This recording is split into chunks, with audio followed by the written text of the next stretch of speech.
Bonjour tout le monde et bienvenue dans ce décryptage. Aujourd'hui, on s'attaque à un concept vraiment fascinant et honnêtement en constante évolution dans le droit civil français. On va parler de cette mécanique juridique assez complexe qui définit à quel moment une personne ou même une institution doit sortir le chéquier pour payer les pots cassés par quelqu'un d'autre. Dans le jargon, c'est ce qu'on appelle la responsabilité délictuelle du fait d'autrui. Alors posons-nous la question une seconde. Est-ce qu'on peut vraiment être forcé par la loi de payer pour une erreur qu'on n'a même pas commise? Ça bouscule un peu nos idées reçues sur la justice, non? En principe, chacun assume ses propres actes. Mais que se passe-t-il quand la loi nous oblige à réparer financièrement les dégâts causés par un enfant, un salarié ou un membre d'association? Eh bien, c'est exactement le cœur de notre sujet. On plonge directement là-dedans pour comprendre comment toute cette mécanique fonctionne. Au programme de cette analyse, d'abord l'élargissement de cette fameuse responsabilité, ensuite on verra le cas des parents et enfants mineurs, puis des employeurs et de leurs employés.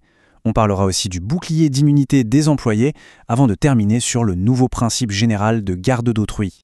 Allez, on attaque tout de suite avec notre première partie, l'élargissement du parapluie de la responsabilité. Et pour bien comprendre, il faut faire un petit saut dans le temps. Ce chiffre, le chiffre 5, c'est la vision de base, la vision initiale du fameux Code civil de 1804. À cette époque-là, la loi était super stricte et ne prévoyait que 5 petites catégories de responsabilité du fait d'autrui. En gros, les parents pour leurs enfants, les maîtres pour leurs domestiques ou les artisans pour leurs apprentis, point barre. Si une situation ne rentrait pas pile poil dans l'une de ces 5 cases, il n'y avait tout simplement aucune indemnisation possible sur ce fondement. C'était réglé. Sauf que la société a évolué et la jurisprudence a dû suivre le mouvement. L'objectif numéro 1 des tribunaux, c'est devenu la protection absolue des victimes. La logique est toute simple en fait. Si un enfant sans le sou cause un gros dommage, la victime ne peut pas se retrouver le bec dans l'eau sans aucune réparation. La justice va donc chercher, presque systématiquement, à faire porter la responsabilité sur une personne ou une entité qui a les moyens de payer. Une personne solvable quoi. C'est vraiment le moteur absolu de toute l'évolution de cette branche du droit. Ce qui nous amène logiquement à notre deuxième partie, le cas spécifique des parents et de leurs enfants mineurs. Historiquement, la responsabilité des parents reposait vraiment sur la notion de faute. Les juges se posaient la question, est-ce que les parents ont raté l'éducation du gamin ou manqué à leur devoir de surveillance? Imaginons un élève super studieux, toujours très sage, qui d'un coup pète un plomb et jette une équerre à la tête de son voisin en plein cours de maths. Avant, les tribunaux pouvaient très bien dire « les parents ne sont pas responsables, c'était totalement imprévisible ». Aujourd'hui, c'est un changement radical. On est passé à une responsabilité 100% automatique, sans aucune faute requise. Et le point de bascule, c'est ce fameux arrêt Bertrand, rendu par la Cour de cassation en 1997.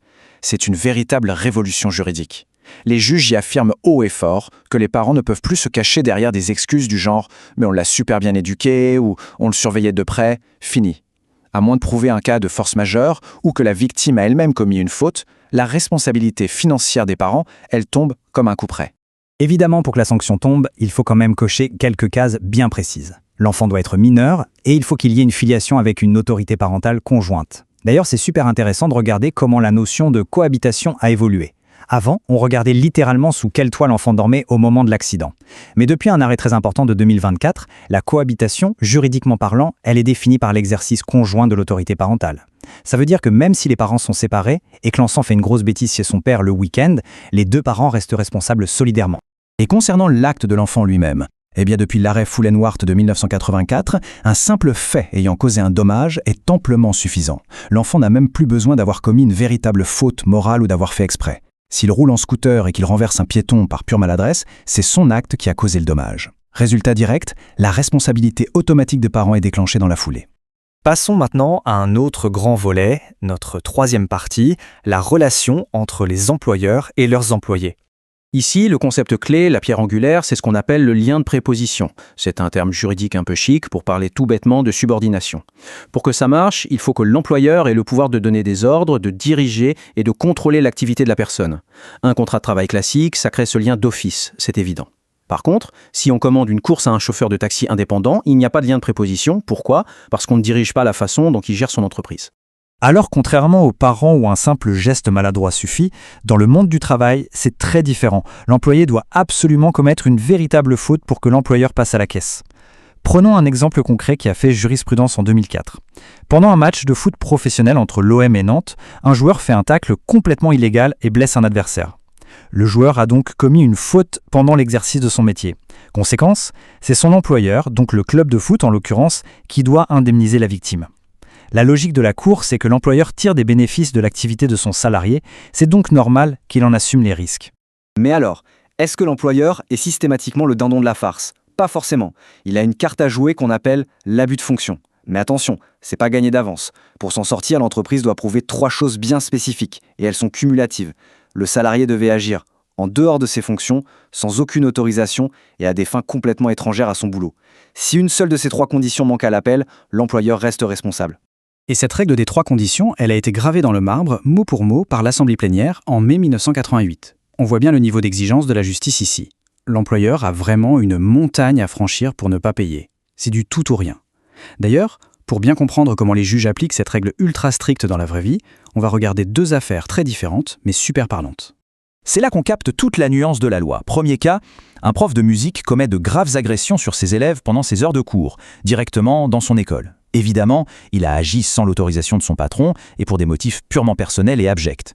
Sauf qu'il a utilisé le cadre de son travail pour le faire. Les 3 conditions cumulatives de l'abus de fonction ne sont donc pas remplies. Résultat, l'établissement scolaire reste civilement responsable. A l'inverse, regardons le 2e cas, un dessinateur qui agresse un collègue près de la machine à café. Là, son métier de dessinateur n'a strictement rien à voir avec la bagarre. L'acte est totalement détachable de ses missions. Et là, pour le coup, l'employeur a pu être exonéré de sa responsabilité. Ce qui nous fait une transition parfaite vers notre 4e partie, le fameux bouclier d'immunité des employés. On vient de voir que l'employeur porte un sacré fardeau financier. Mais qu'en est-il du salarié, au fait? Eh bien, pendant très longtemps, avant les années 2000, une victime pouvait choisir de poursuivre soit l'entreprise, soit le salarié fautif directement. Et ça posait un énorme problème, parce qu'une simple erreur au travail pouvait ruiner un salarié à vie. Puis, boum, revirement de jurisprudence totale en l'an 2000. Les juges ont complètement changé la donne en offrant une véritable immunité civile aux salariés, avec quand même quelques exceptions qui sont venues se greffer par la suite. Ce moment clé, c'est l'arrêt Costedouat. L'histoire est dingue. C'est un salarié qui pilote un hélicoptère pour pulvériser des pesticides sur un champ. Manque de bol, le vent se lève et les produits toxiques ravagent les cultures du voisin. La cour a tranché net en disant « Écoutez, le pilote n'a fait qu'obéir aux ordres de son patron, en restant dans les limites de sa mission, donc il bénéficie d'une immunité totale. La victime n'a pas le choix, elle doit se retourner exclusivement contre l'employeur. » Mais attention, ce bouclier, il n'est pas en titane, il a ses limites. Si l'employé commet une infraction pénale intentionnelle, comme une énorme fraude comptable par exemple, l'immunité saute, direct. Pareil pour ce qu'on appelle une faute pénale qualifiée qui met les autres en danger, ou bien une faute civile purement malveillante. L'exemple typique, c'est cette affaire avec une concierge qui détestait un de ses locataires et qui, par pure animosité, refusait délibérément de lui distribuer son courrier. C'était un acte totalement volontaire, une faute civile intentionnelle, son bouclier a volé en éclats et elle a dû assumer les réparations sur ses propres deniers. Allez, on arrive à notre 5e et dernière partie, et pas des moindres, le nouveau principe général. C'est vraiment la dernière grande étape de cette incroyable évolution juridique. Parce qu'avec nos modes de vie qui changent, le vieux cadre de 1804 prenait un peu l'eau. Comment on fait quand les dommages sont causés par quelqu'un de placé dans un centre spécialisé ou par un jeune lors d'activités encadrées par une association? Face à ce vide, les tribunaux ont carrément dégagé une nouvelle notion, la garde d'autrui. L'idée est forte.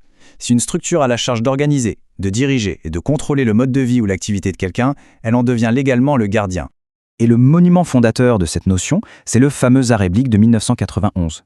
L'histoire concerne une personne majeure en situation de handicap qui vivait librement la journée dans un centre géré par une association et qui a malheureusement mis le feu à une forêt.